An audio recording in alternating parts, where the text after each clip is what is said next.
Dari topik pilihan kita beralih ke informasi emiten pilihan kali ini dari emiten pertambangan batubara yang lagi-lagi berencana akan membagikan dividen interim tahun buku 2022, di mana PT Delta Dunia Makmur Tbk atau dengan kode saham DOIT bakal membagikan dividen interim sebanyak 5,15 juta dolar Amerika.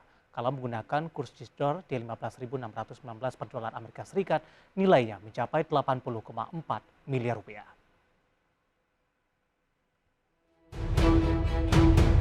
Dikutip dari Keterbukaan Informasi Bursa Efek Indonesia, Sekretaris Perusahaan PT Delta Dunia Makmur Tbk atau DOIT, Olga Oktavia Patuwo, menyampaikan aksi korporasi dilakukan sesuai dengan keputusan rapat Dewan Komisaris dan Direksi Perseroan pada 5 Desember 2022.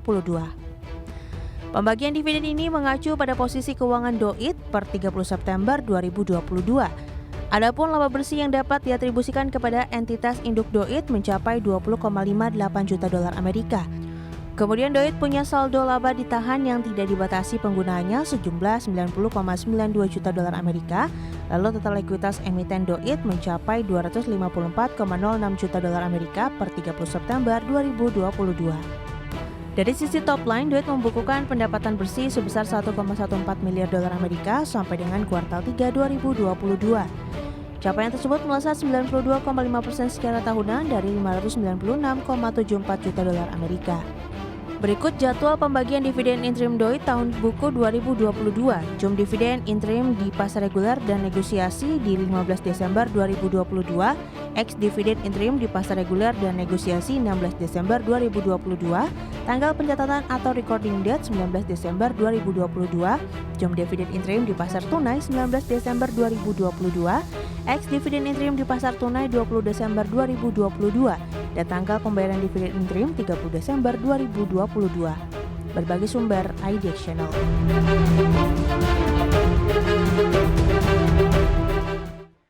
Di sepanjang perdagangan hari ini, saham DOIT lebih cenderung bergerak di zona hijau, namun sayang di penutupan perdagangan di sesi kedua, saham DOIT ditutup di zona merah, bahkan level penutupan sesi kedua hari ini merupakan level terendahnya di sepanjang perdagangan hari ini.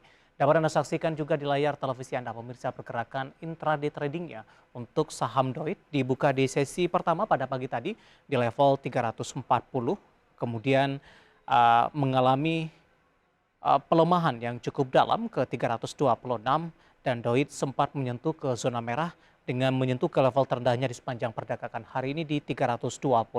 Namun di penutupan perdagangan di sesi pertama siang tadi, DOIT mencoba kembali untuk bangkit dan berbalik ke zona hijau dan ditutup di level 334, sementara di pembukaan sesi kedua dibuka di level yang lebih rendah di 330.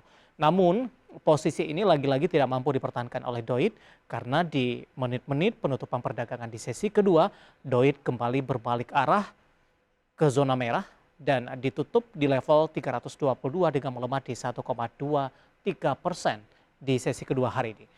Selanjutnya kita akan coba lihat ke grafis selanjutnya pergerakan saham DOIT di beberapa bulan terakhir. Dapat Anda saksikan juga di layar televisi Anda. Ya, cukup mengalami volatilitas yang tinggi pemirsa. Di Juni masih di 400-an, Juli di 300-an.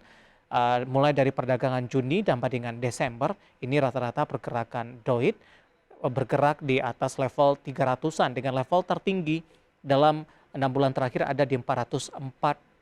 Artinya pergerakan saham DOIT range-nya tidak terlalu lebar dan pergerakannya tidak kemana-mana pemirsa. Tapi secara year to date level tertinggi yang pernah disentuh oleh DOIT ada di 635, tepatnya di perdagangan di bulan April. Kemudian lebih cenderung pelemahannya lebih ke arah terbatas dan dalam beberapa bulan terakhir dari Juli sampai dengan Desember konsisten bergerak di level 400-an dan 300-an dari sisi supportnya. Nah, bagaimana dari sisi valuasi? Apakah masih menarik atau tidak? Biasanya untuk beberapa saham batubara dari posisi pairnya masih cukup rendah pemirsa. Kita akan coba lihat price to earning ratio dari DOIT masih di kisaran 6,89 kali, masih berada di bawah 10 kali.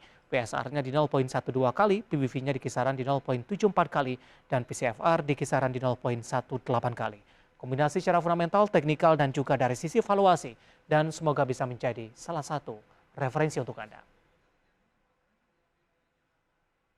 Kita akan jeda kembali dan tetap di tempat Anda karena setelah ini kita akan review bagaimana jalannya perdagangan di sepanjang hari ini, proyeksi untuk perdagangan esok, jelang libur akhir pekan, jangka menengah dan juga untuk jangka panjang. Kami akan segera kembali sesaat lagi.